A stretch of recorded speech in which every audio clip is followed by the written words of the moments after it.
নাজিরাবাদ অগ্নিকাণ্ডে মমতা বন্দ্যোপাধ্যায়ের লোক জড়িত, ঠিক এভাবেই আক্রমণ শানিয়েছেন অমিত শাহ।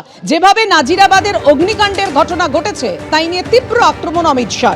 মোমো কারখানা কার টাকা, মোমো কারখানার মালিক কার সঙ্গে বিদেশ সফর করেছেন, এই ঘটনার যথাযথ তদন্ত বিচারের দাবি জানাচ্ছি মুখ্যমন্ত্রীর কাছে। যারা এই ঘটনার জন্য দায়ী তাদের জেলে পাঠানো হোক। নাজিরাবাদ অগ্নিকাণ্ডে মমতা বন্দ্যোপাধ্যায়ের লোক জড়িত। আর কি বলেছেন শুনুন।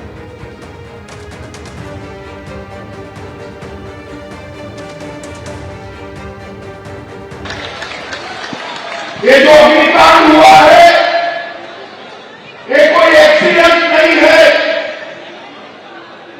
जो एक आनंदपुर वेयर हाउस में अग्निकांड हुआ है वो ममता बनर्जी सरकार के भ्रष्टाचार के चलते हुआ है। ये जो मोमो फैक्ट्री के मालिक है उसमें किसका पैसा लगा है? ये मोमो फैक्ट्री के मालिक किसके नजदीकी है? किसके साथ विमान में मोमो फैक्ट्री के मालिक विदेश की टूर लगाए हैं और अब तक मोमो फैक्ट्री के मालिक का अरेस्ट क्यों नहीं हुआ है? भाइयों बहनों, आज 25 लोग मारे गए, 27 लोग लापता है। मैं ममता जी को पूछना चाहता हूं, अगर ये घुसपैठिए होते तो आपका रिएक्शन ऐसा ही होता क्या? अरे बंगाल के नागरिक मारे गए हैं, इसमें वोट बैंक की पॉलिटिक्स क्या कर रही हो ममता जी? आपको शर्म आनी चाहिए, शर्म आनी चाहिए। मुख्यमंत्री को मांग कर रहा हूं कि इस हादसे की तटस्थ जांच, न्यायिक जांच करानी चाहिए और सबसे पहले इसके लिए जिम्मेदार लोग जो है उनको जेल की सलाखों के पीछे डालना चाहिए। পরপর বিজেপি শাসিত রাজ্যের ঘটনার প্রসঙ্গ টেনে এনে তৃণমূলের সোশ্যাল মিডিয়া সেলের ইনচার্জ দেবাংশু ভট্টাচার্যের প্রশ্ন, তাহলে এই ঘটনাগুলোও কি দুর্নীতির কারণে ঘটেছে? দেখো। এই নীরব মোদীকে তো নরেন্দ্র মোদী নীরব ভাই বলে ডেকেছিলেন, নিজের ভাই বলে। মমতা ব্যানার্জি কি ওয়াও মোমোর মালিককে নিজের ভাই বলে সম্বোধন করেছিলেন? করেননি তো। সেই নীরব মোদী যখন 14,000 কোটি লুটে পালিয়ে গেছে, তার মানে মোদীর ভাই লুটেছে। তো মোদীর ভাইয়ের ওপর মোদীর কোনো কৃতিত্ব নেই, কোনো দায় নেই? সেই মোদীর ভাইয়ের জন্য মোদী পদত্যাগ করেছে? করেনি তো। এই সমস্ত কথা যত বলবেন, কাঁচের ঘরে বসে যত ঢিল ছুড়বেন, নিজেদের ঘরই ক্ষতিগ্রস্ত হবে, আঙুল নিজেদের দিকে থাকবে। বাংলায় মমতা বন্দ্যোপাধ্যায় সরকার প্রশাসন যথেষ্ট স্ট্রং। যারা যারা যে কারণের জন্য দায়ী তারা প্রত্যেকে গ্রেফতার। কি টার্গেট বেঁধে দিয়েছেন কেন্দ্রীয় স্বরাষ্ট্রমন্ত্রী অমিত শাহ? তিনি কি বলেছেন? বিজেপি এবার কত ভোট পেতে পারে? 50%-এর বেশি ভোট পেতে পারে এবার বিজেপি। বিপুল ভোটে জয়ী হতে চলেছে বিজেপি। এই বছর তৃণমূলকে টাটা বাই বাই করার বছর। ব্যারাকপুরের কর্মী সভায় এমনই বলেছেন অমিত শাহ। ममता जी को कहने आया हूं, पर्दा डालना है तो डालो ममता जी, पर्दा डालना है तो डालो।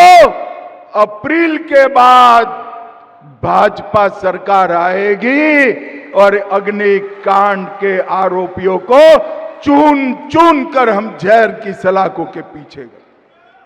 भाइयों बहनों, हर तरह से बंगाल में एडमिनिस्ट्रेशन समाप्त हो गया। ये 2026 का साल टीएमसी को टाटा बाय बाय कहने का साल है, टाटा बाय बाय कहने। তৃণমূলের রাজ্য সাধারণ সম্পাদক কুণাল ঘোষ এই মুহূর্তে আমাদের সঙ্গে টেলিফোনে রয়েছেন। কুণাল দা, ব্যারাকপুরের কর্মী সভা থেকে অমিত শাহর দাবি যে 50%-এর বেশি ভোট পাবে এবছর বিজেপি এবং এবছর তৃণমূলকে টাটা বাই বাই করার বছর। দেখুন, অমিত শাহ এবং যারা দিল্লি থেকে আসেন এই ধরনের বিজেপির নেতারা, এরা ফ্লপ জ্যোতিষী। 2021 সালে এই অমিত শাহর মুখ থেকেও বেরিয়েছিল আব কি বার 200 পার। 77-এ আটকে গেছিল, এখন কমতে কমতে 60-এ গিয়ে দাঁড়িয়েছে প্রায়। এরপরে 23 সালে বলেছিল আমরা সব জেলা পরিষদে জিতবো। তাতে দেখা গেছে বাংলার একটা জেলা পরিষদও তারা পায়নি। 24 সালে লোকসভা নির্বাচনে উনি বলেছিলেন বাংলা থেকে লোকসভায় বিজেপির সিট বাড়বে, কমে গেছে, উল্টে তৃণমূলের বেড়ে গেছে।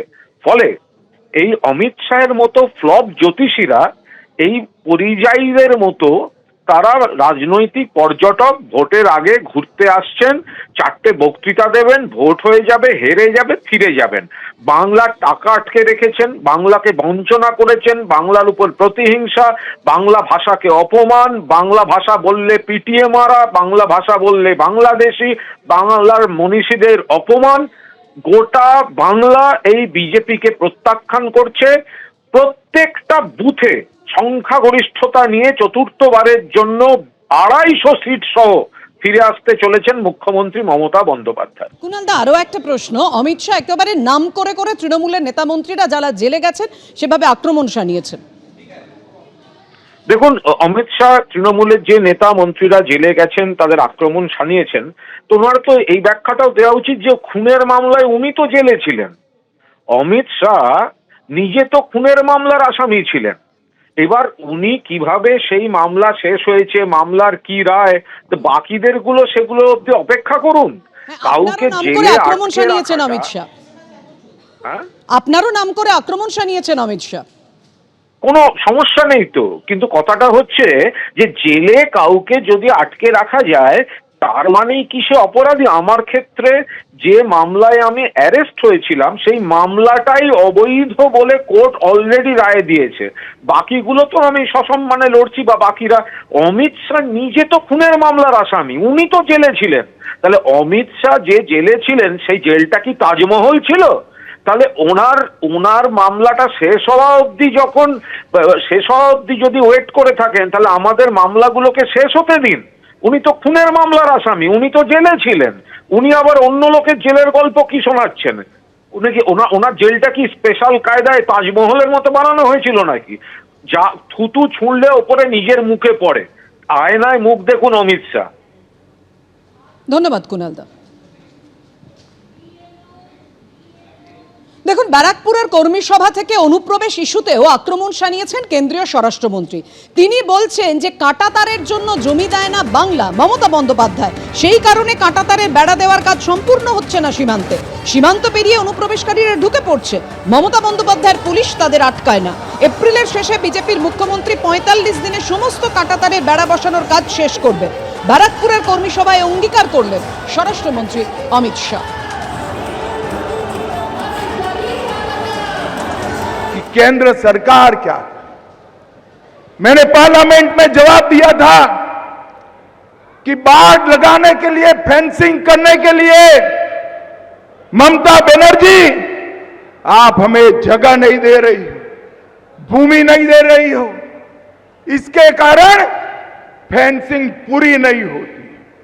नदी नाले से, दुर्गम पहाड़ों से जो घुसपैठिए आते हैं उनको आपका पटवारी रोकता नहीं है, आपका पुलिस वाला रोकता नहीं है, और आप यहां से फर्जी डॉक्यूमेंट बनाकर उनको पूरे देश भर में भेज रही है। हाईकोर्ट ने स्वीकार करा कि ममता बनर्जी भूमि देने में सहयोग नहीं कर रही, घुसपैठिया रोकने में उनको कोई इंटरेस्ट नहीं। और मित्रों, ये बहुत बड़ा झटका ममता बनर्जी को मिला है, मगर मैं बंगाल की जनता को कहकर जाता हूं, आप ऐसा मत सोचना कि हाई कोर्ट के जजमेंट के बाद भी ममता बनर्जी ये भूमि बीएसएफ को देगी, वो नहीं देगी, क्योंकि उनका वोट बैंक वो घुसपैठिए है, घुसपैठिए। मगर मैं साथ में बंगाल की जनता को ये भी कहना चाहता हूं कि 31/3 को ममता बनर्जी भूमि दे या न दे, अप्रैल के अंत में भाजपा का मुख्यमंत्री 45 दिन में सारी बाढ़ का काम पूरा कर दे। एबीपी आनंद एगिए थाके एगिए राखे।